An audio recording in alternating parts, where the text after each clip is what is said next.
Hello everyone, आज हम पढ़ेंगे क्लास 10th इकोनॉमिक्स का चैप्टर नंबर 5 कंज्यूमर राइट्स। इस चैप्टर के अंदर हम लोग पढ़ने वाले हैं कि एक कंज्यूमर जो कि मार्केट प्लेस से गुड्स और सर्विसेज को खरीदता है तो उसके साथ किस तरीके से चीटिंग होती है और चीटिंग होने के बाद वो कहीं भी उसकी कंप्लेंट नहीं कर सकता और उसको आखिर में हार के बैठ जाना पड़ता है। तो अब पहले ऐसा हुआ करता था लेकिन अब ऐसा नहीं है। तो अब क्या होता है कि जो कंज्यूमर्स हैं उनके पास डिफरेंट राइट्स अवेलेबल हैं।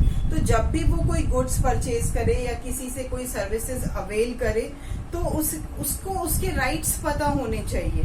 तो इस चैप्टर के अंदर हम लोग कंज्यूमर के राइट्स जो है वो पढ़ेंगे कि what are the different rights the consumers are having, right. But उससे पहले हम लोग समझेंगे कि एक मार्केट प्लेस के अंदर कंज्यूमर के साथ चीटिंग किस तरह से होती है, ठीक है, उसको किस तरीके से चीट किया जाता है। तो उसके डिफरेंट मेथड्स कौन कौन से हैं। सबसे पहला मेथड जो है फॉल्स और इनकम्प्लीट इंफॉर्मेशन। कंज्यूमर्स को जो है फॉल्स या तो गलत या इनकम्प्लीट इंफॉर्मेशन दी जाती है। कोई भी प्रोडक्ट अगर सेल करना है तो वो उसको इंफॉर्मेशन जो है वो कंप्लीट नहीं देते या फिर गलत इंफॉर्मेशन प्रोवाइड कर देते हैं। एक्चुअली में होता कुछ है, इंफॉर्मेशन कुछ और दी जाती है। बेचने के चक्कर में बहुत सारे लालच उन्हें दे दिए जाते हैं और जब वो प्रोडक्ट ठीक ना निकले और वो कंज्यूमर वापस लौट कर आता है, उसको दोबारा से लौटाने की कोशिश करता है तो उसे मना कर दिया जाता है और फिर कंज्यूमर को ऐसा फील होता है कि वो एक तरह से उसके साथ चीटिंग हो गई है।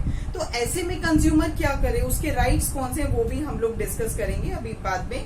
पहले हम लोग ये देख लेते हैं कि कंज्यूमर्स को एक्सप्लॉइट कैसे करते हैं। तो सबसे पहला तरीका जो एक्सप्लॉइटेशन का है, this is false and incomplete information which is provided to the consumer.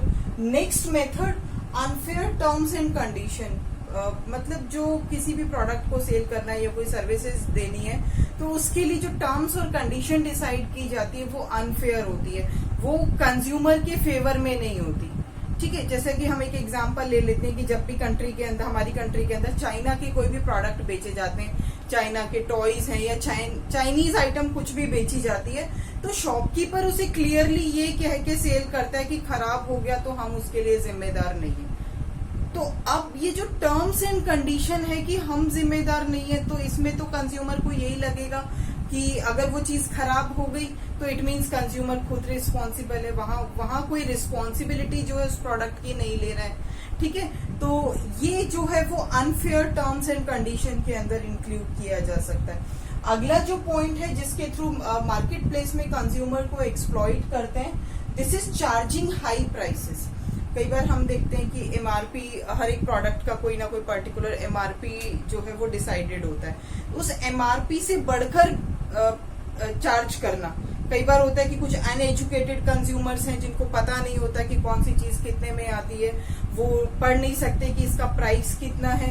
तो ऐसी सिचुएशन में क्या होता है कि ऐसे कंज्यूमर्स को हाई प्राइस पे प्रोडक्ट्स जो है वो सेल आउट कर दिए जाते हैं। तो this is also a cheating with the consumer.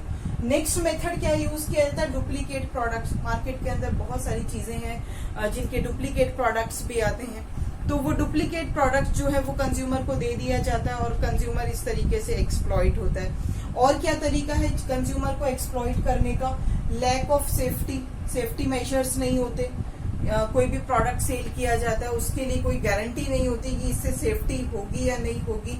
अगर कोई इंसिडेंट उस प्रोडक्ट से हो गया तो उसके लिए कौन जिम्मेदार होगा, कंपनी को हम क्लेम कर सकते हैं, नहीं कर सकते। तो सेफ्टी मेजर्स जो है वो भी कई बार प्रोवाइड नहीं किए जाते और ये कंज्यूमर के लिए बहुत ही ज्यादा रिस्की हो जाता है। नेक्स्ट मेथड जो है जिसके थ्रू कंज्यूमर्स को एक्सप्लॉइट किया जाता है, this is underweight and under measurement. क्या होता है इसके अंदर कि प्रोडक्ट जो है या कोई भी चीज अगर हम लोग जिसको नाप तोल के ले रहे हैं तो उसको चीटेड मीन्स यानी कि उसको या तो अंडरवेट कम दे दिया जाता है या उसकी मेजरमेंट जो है वो प्रॉपर नहीं की जाती, ठीक है, कम देने की कोशिश की जाती। तो ये भी एक तरीके का चीटिंग मेथड है जो कि मार्केट प्लेस के अंदर कंज्यूमर्स के साथ किया जाता है। जैसे सपोज हम कोई कपड़ा ही खरीदने गए और कपड़ा हमें मेजरमेंट करके लेना है तो क्या किया जाता है कि देते वक्त उसका मेजरमेंट जो है वो रिड्यूस कर दिया जाता है, और रिड्यूस करने के बाद जो है एक तरह से ये चीटिंग ही है, प्राइस तो पूरा लिया जा रहा है लेकिन उसको प्रॉपर मेजर्ड क्लोथ जो है वो नहीं मिल रहा है। ऐसे ही खाने पीने की चीजें हो सकती है जिसे हम नाप तोल कर लिया करते हैं, तो ऐसी चीजें भी जो है वो अंडर वेट के थ्रू दे दी जाती है, और ये भी एक तरीका का एक्सप्लॉयटेशन है कंज्यूमर का। अगला पॉइंट हम देखते हैं अडल्ट्रेशन एंड इम्प्योरिटीज। एक तरह से इसको ब्लैक मार्केटिंग भी कह सकते हैं हम लोग, कि इसके अंदर क्या होता है कि कंज्यूमर्स को या फिर प्रोडक्ट्स को स्टॉक करके रख लिया जाता है, मार्केट तक उसको प्रॉपरली पहुंचाया नहीं जाता है, इम्प्योर पहुंचाया जाता है, घटिया किस्म के जो प्रोडक्ट्स होते हैं वो मार्केट तक पहुंचा दिए जाते हैं और वो हाई प्राइसेस पे सेल किए जाते हैं। तो ये भी एक तरीका है जिससे कंज्यूमर्स को एक्सप्लॉइट किया जाता है। नेक्स्ट मेथड है कि सब स्टैंडर्ड प्रोडक्ट, जो प्रोडक्ट्स होते हैं मार्केट के अंदर अवेलेबल होते हैं वो स्टैंडर्डाइज्ड नहीं होते, ठीक है, उनके लिए कोई सेफ्टी नॉर्म्स नहीं होता, कोई क्वालिटी उसके अंदर नहीं होती, बस सिर्फ वो प्रोडक्ट अवेलेबल है, रिस्क केवल कंज्यूमर की है कि जो भी होगा वो कंज्यूमर के साथ ही होगा, अच्छा होता है बुरा होता है, वो ठगा जाता है नहीं ठगा जाता, ये सब के सब कंज्यूमर के ऊपर ही डिपेंड करता है। उसको कोई स्टैंडर्डाइज्ड प्रोडक्ट जो है मार्केट में अवेलेबल नहीं करवाया जाता, राइट। नेक्स्ट है अनसेटिस्फैक्ट्री आफ्टर सेल सपोर्ट। इसका मतलब ये है कि अगर कभी कंज्यूमर को कोई प्रोडक्ट वो खरीद लेता है और उसको यूज करने के बाद वो सेटिस्फाइड नहीं हो पाता उस पर्टिकुलर प्रोडक्ट से, तो उसके पास कोई ऑप्शन अवेलेबल नहीं है कि वो उसको चेंज कर सके, रिप्लेस कर सके, या फिर मतलब एक कस्टमर को सेटिस्फाई करने के लिए कोई नॉर्म्स नहीं होते, right. In this way is also consumer is also exploited in the market place. Next one is rough behaviour. ये भी एक तरह का एक्सप्लॉइटेशन ही। इसमें क्या होता है, जो शॉपकीपर्स होते हैं, जो सेल्समैन होते हैं, वो क्या करते हैं कि कंज्यूमर के साथ अच्छा बिहेवियर नहीं करते। खरीदते टाइम उनका जब वो प्रोडक्ट को सेल करते हैं तब तो उनका बिहेवियर कुछ और होता है, और कंज्यूमर अगर सेटिस्फाई नहीं हो जाए वो दोबारा से शॉप पर जाए और उसे चेंज करने के लिए कहे या उसे रिपेयर करने के लिए कहे या कुछ भी अगर XYZ उनकी डिमांड होती है तो उनका बिहेवियर जो है वो चेंज हो जाता है। So this is the rough behaviour and it's also included in the unfair methods. It's also included the exploitation of the consumers.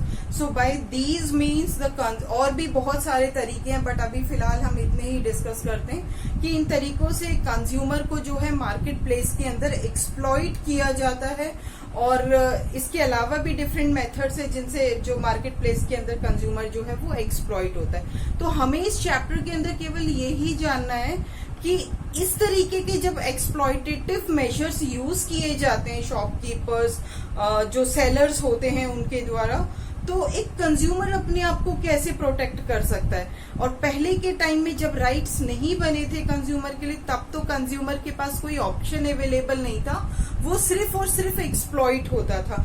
अब क्या होता है कि उसके पास बहुत सारे राइट्स हैं, उसके पास ऑप्शंस अवेलेबल हैं, तो वो अपने राइट्स को जो है वो अचीव कर सकता है, अपने राइट्स का यूज कर सकता है, जो कि हम इस चैप्टर के अंदर जानने वाले हैं।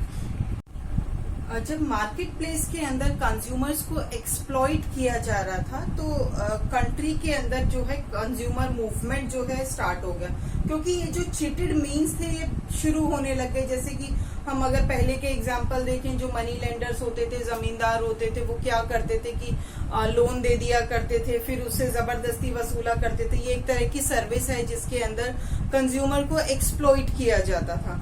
और भी बहुत सारी चीजें हैं, दिया कम जाता था उससे वसूला ज्यादा जाता था, जबरदस्ती की जाती थी, वो कहीं भी अपने राइट्स को अवेल नहीं कर सकता था, एक्सप्लॉइटेशन उसका होता था, और कोई ना कोई ऐसा मेथड वो यूज कर लिया करते थे जो कि उसकी लाइफ के लिए नुकसानदायक होता था। तो ऐसे बहुत सारी चीजें देखते हुए लोगों ने एक मूवमेंट स्टार्ट किया जो कि कंज्यूमर की प्रोटेक्शन के लिए होना, उनकी जो डिमांड थी वो थी कंज्यूमर की प्रोटेक्शन होना। तो 1986 के अंदर एक कंज्यूमर प्रोटेक्शन एक्ट, जिसे हम कोपरा बोलते हैं, COPRA, 1986 के अंदर ये एक्ट जो है पास हो गया था, and it is related to the consumer protection. इसका जो मेन ऑब्जेक्टिव था that was the protection of the consumer, कि इसमें कंज्यूमर को प्रोटेक्ट करने के लिए उनके राइट्स जो है वो मेंशन कर दिए गए थे। और जो सेकंड वर्क था दैट वाज द स्टैंडर्डाइजेशन की जो जैसे अभी हमने डिस्कस किया था कि किसी भी प्रोडक्ट का कोई स्टैंडर्डाइजेशन नहीं होता था, कंज्यूमर अपनी ही रिस्क पे कोई भी प्रोडक्ट खरीदा करता था। तो क्या होता था कि अब स्टैंडर्डाइजेशन कर दिया गया, ठीक है, डिफरेंट सिंबल्स जो प्रोडक्ट्स होते थे उनको एक स्टैंडर्डाइज्ड मार्क दे दिया गया कि they are verified, they are tested by this particular company और वो कंपनी ही रिस्पॉन्सिबल होगी। तो इस तरीके से स्टैंडर्डाइज्ड मार्क यूज की, जैसे कि कुछ एग्जांपल्स मैंने यहाँ ड्रॉ भी किए हैं कि आप अंडरस्टैंड कर सकते हैं। ये सिंबल्स हम लोग कुछ प्रोडक्ट्स के अंदर देखते हैं, जितने इलेक्ट्रिकल अप्लायंसेज होते हैं उसके अंदर हम ISI का सिंबल देखते हैं। फूड जो प्रोडक्ट्स होते हैं हम उसमें FSSAI के सिंबल्स देखते हैं, FPO यूज होता है।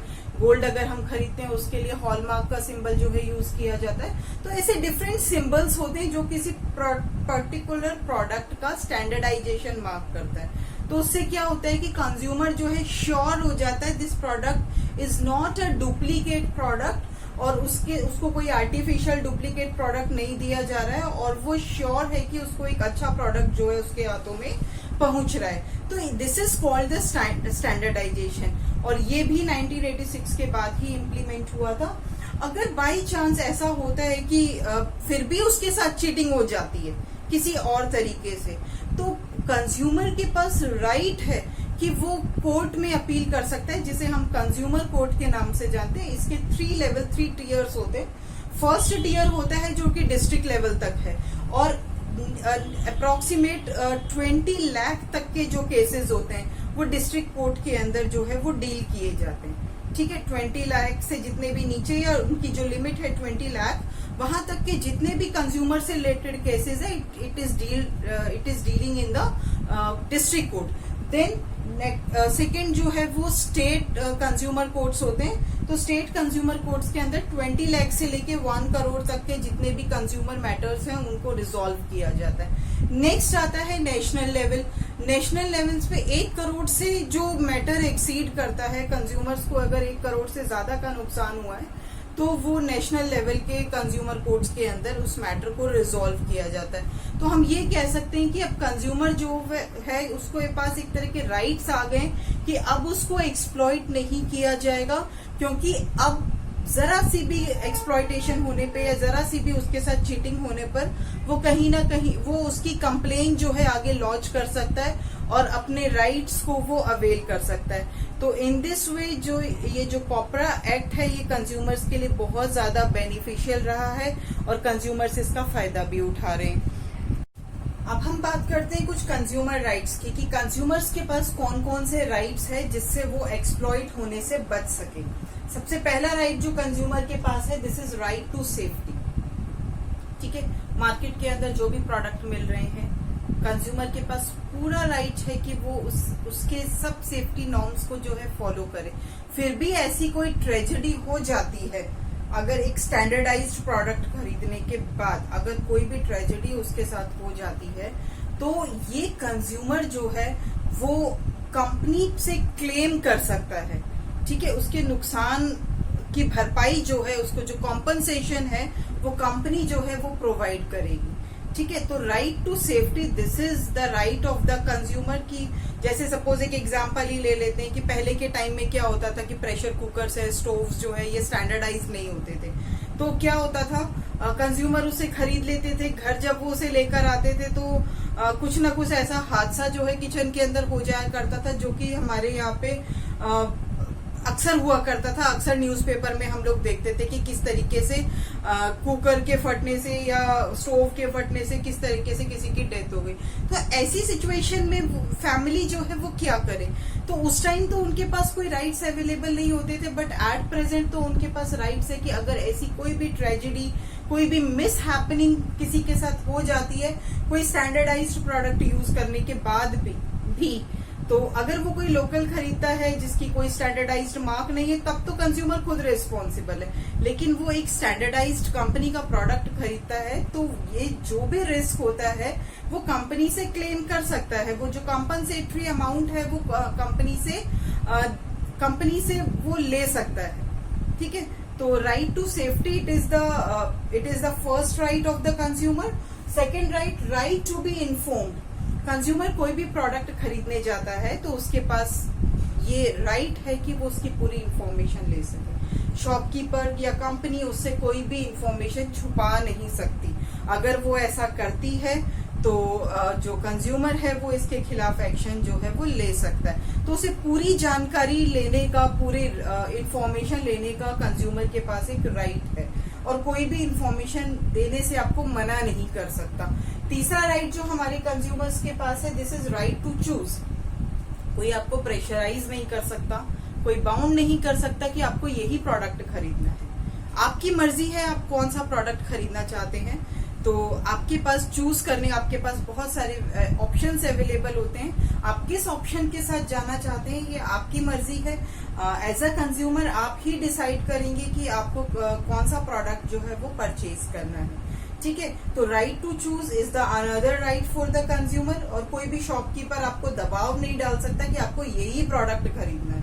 ठीक है, नेक्स्ट आपके पास राइट है राइट टू सीक रिड्रेसल। फिर भी अगर कोई चीटिंग हो जाए आपके साथ मार्केट में तो you are having right to, you can seek the redressal. आप जो अभी हमने जुडिशियल सिस्टम डिस्कस किया था, कंज्यूमर के लिए कोर्ट होते हैं, तो वहां पर आप लोग जाकर आप कंप्लेन लॉन्च कर सकते हैं। आपके पास ये पूरा राइट है और कंज्यूमर कोर्ट जो है वो आपको डेफिनेटली जस्टिस जो है वो प्रोवाइड करेगा। नेक्स्ट है राइट टू बी हियर्ड। आपकी सुनवाई जो है बहुत कंज्यूमर की जो सुनवाई है वो केस के अंदर होगी और ये कंज्यूमर के पास राइट है कि उसकी पूरी हियरिंग जो है वो प्रॉपरली हो सके जब तक उसको एक सेटिस्फैक्ट्री रिस्पॉन्स जो है वो ना मिले। नेक्स्ट है राइट टू कंज्यूमर एजुकेशन। ये कंज्यूमर एजुकेशन का राइट भी कंज्यूमर के पास है कि टाइम टाइम पे कंज्यूमर को अवेयर करते रहना चाहिए, उसे एजुकेट करते रहना चाहिए कि आपके पास कौन कौन से राइट्स अवेलेबल हैं, आप अपने राइट्स का कैसे इस्तेमाल कर सकते। तो एक तरीके से कंप्लीटली कंज्यूमर को अवेयर करना राइट टू एजुकेशन के अंदर आ जाएगा, राइट टू कंज्यूमर एजुकेशन के अंदर आ जाएगा। तो इस तरीके से कंज्यूमर जो है मार्केट के अंदर एक्सप्लॉइट होने से बच सकता है। अगर फिर भी अगर किसी तरीके से उसका एक्सप्लॉइटेशन हो जाता है तो उससे छुटकारा दिलवाने के लिए, उससे बचने के लिए या उसके पास जो है राइट्स अवेलेबल है जो कि हमारी गवर्नमेंट ने हमारे यहाँ के कंज्यूमर्स को प्रोवाइड किया हुआ है। अब हम बात करते हैं ड्यूटीज ऑफ द कंज्यूमर्स। ऐसा नहीं है कि कंज्यूमर के पास सिर्फ राइट्स ही अवेलेबल हैं। एज अ कंज्यूमर हमारी भी कुछ रिस्पॉन्सिबिलिटी है, कुछ ड्यूटीज है जिसे हमें फॉलो करना चाहिए।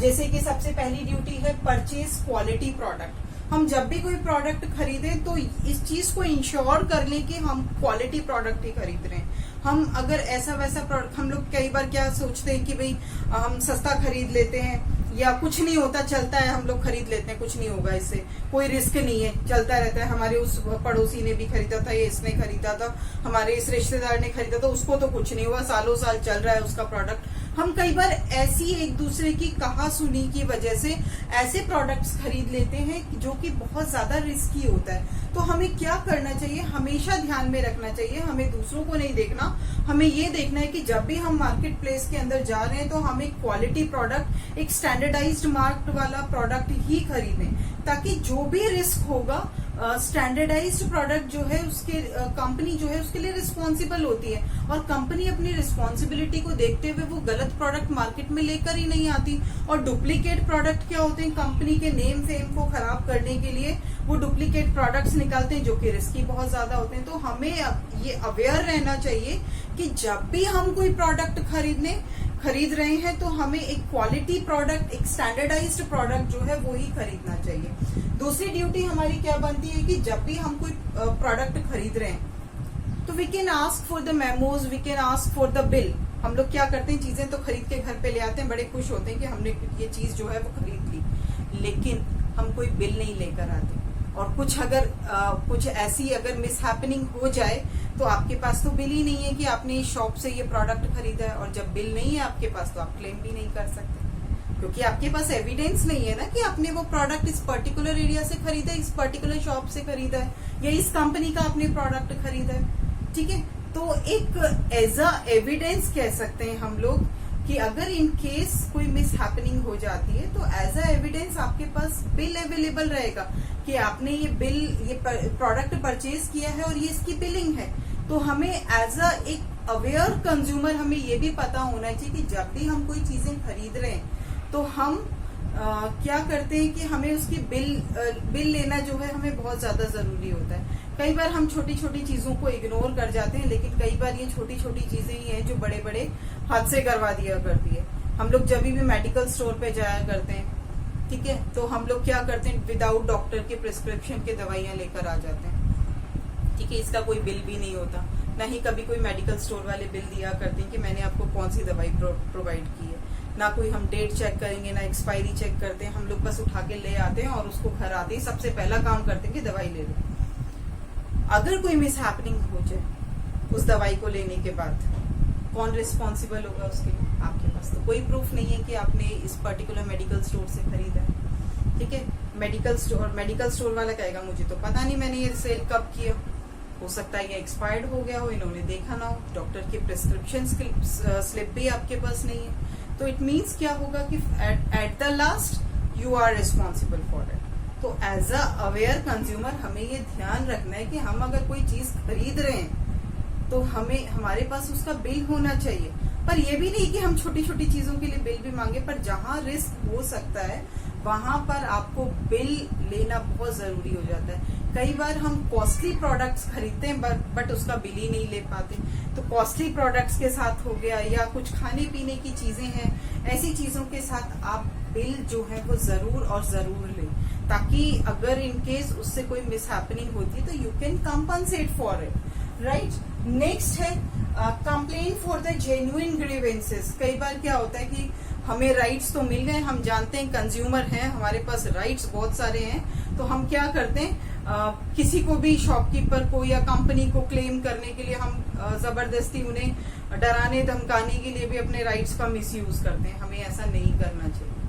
अगर कोई कंप्लेन करनी है तो वाकई में अगर कोई जेन्युइन कंप्लेन है, वाकई में आप एक्सप्लॉइटेड हुए हैं, तो ही हमें कंप्लेन लॉन्च करनी चाहिए। ऐसे मिसयूज करने के लिए हमें अपने राइट्स का यूज नहीं करना चाहिए। इट मीन्स हमें अपने राइट्स का मिसयूज नहीं करना चाहिए, ठीक है। तो जब भी लॉन्च करें एक जेन्युइन कंप्लेन ही लॉन्च करें। नेक्स्ट है स्प्रेड ऑफ कंज्यूमर अवेयरनेस, क्योंकि अगर हम अवेयर कंज्यूमर हैं तो डेफिनेटली जो अदर कंज्यूमर्स हैं जिन्हें पता नहीं है उनके राइट्स, तो हम उनको राइट्स की इंफॉर्मेशन दे सकते हैं, उनकी ड्यूटीज उन्हें हम बता सकते हैं। तो इस तरीके से आप तो जागरूक होंगे ही होंगे, आप तो अवेयर हैं ही, साथ में आप अपने साथ और भी लोगों को अवेयर करेंगे ताकि वो भी एक्सप्लॉइट होने से बच जाए। तो आप अगर अवेयर होंगे तभी आप दूसरों को अवेयर कर पाएंगे। अगर आप खुद ही अवेयर नहीं है तो फिर कैसे अवेयर करेंगे? तो इट मीन्स आप एक एजुकेशन भी स्प्रेड कर सकते हैं related to the consumer awareness. अब हम बात करते हैं कि हम अपनी कंप्लेंट्स को लॉन्च कैसे करें, ठीक है। कंप्लेन लॉन्च करने का क्या प्रोसीजर है, हम कैसे अपनी कंप्लेंट को रजिस्टर कर सकते हैं। इसके लिए क्या करना होगा कि आपको सबसे पहले अपना ये देखना होगा कि केस जो है वो किस डीलिंग का है, कितने तक की डीलिंग का है। तो ये डिस्ट्रिक्ट लेवल पे सॉल्व होगा या स्टेट लेवल पे होगा या नेशनल लेवल पे होगा। अगर डिस्ट्रिक्ट लेवल पे ये सॉल्व होना है तो हम क्या करेंगे कि कंज्यूमर कोर्ट में जाएंगे, वहां से हम लोग फॉर्म जो है वो लेंगे और अपनी कंप्लेन को रजिस्टर कर देंगे। Then we will hire a advocate, हमें एक एडवोकेट हायर करना पड़ेगा जो कि फर्दर प्रोसीडिंग्स जो है वो आगे करेगा। आपकी जब भी केस की हियरिंग होगी तब वो उस हियरिंग के अंदर होगा और आपको भी उसके अंदर बुलवाया जाएगा। देन हियरिंग्स होगी और फाइनल डिसीजन जो है वो जजमेंट जो है आपको आफ्टर सम हियरिंग्स जो है वो प्रोवाइड कर दिया जाएगा। अगर आपके पास एविडेंसेस अच्छे हैं और आप बिल्कुल एक फेयर और जेन्युइन कंप्लेंट आपने की है तो डेफिनेटली डिसीजन जो है वो आपके फेवर में जाएगा। बट इसके साथ साथ कुछ डीमेरिट्स भी होती हैं कि अगर हम लोग जस्टिस लेने तो जा रहे हैं लेकिन कुछ इसके डीमेरिट्स भी हैं। अब हम डिस्कस करते हैं कौन कौन सी डीमेरिट्स है।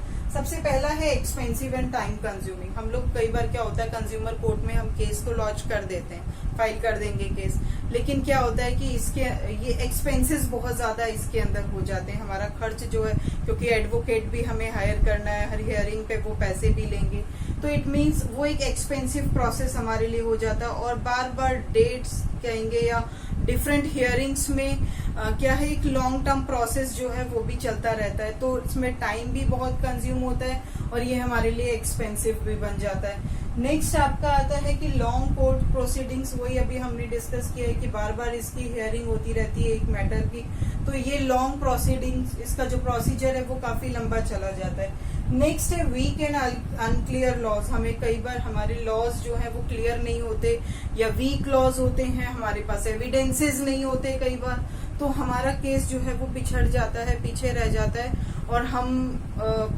जेन्युइन होते हुए भी हमारे पास हमें एक प्रॉपर जस्टिस जो है नहीं मिल पाता। जैसे अभी मैंने थोड़ी देर पहले भी डिस्कस किया था कि अगर हमारे पास बिल नहीं है, कोई एविडेंस ही नहीं है, ठीक है, तो बिना एविडेंस तो हम केस लड़ भी नहीं सकते, आपके पास कोई प्रूफ ही नहीं है, फिर आप आगे कंप्लेन कैसे लॉन्च करेंगे। तो इट मीन्स इसके लिए एविडेंसेस भी होना जरूरी, जो कि मैंने अगले पॉइंट में लिखा है कि लैक ऑफ एविडेंसेस, कई बार एविडेंसेस ही नहीं होते तो हम बिना एविडेंसेस के अपनी लड़ाई कैसे लड़ेंगे। ये तो सिर्फ वो बात हो गई कि हम सिर्फ पैसा खर्च करेंगे और घर आकर बैठ जाएंगे और कुछ नहीं होना है इसके अंदर।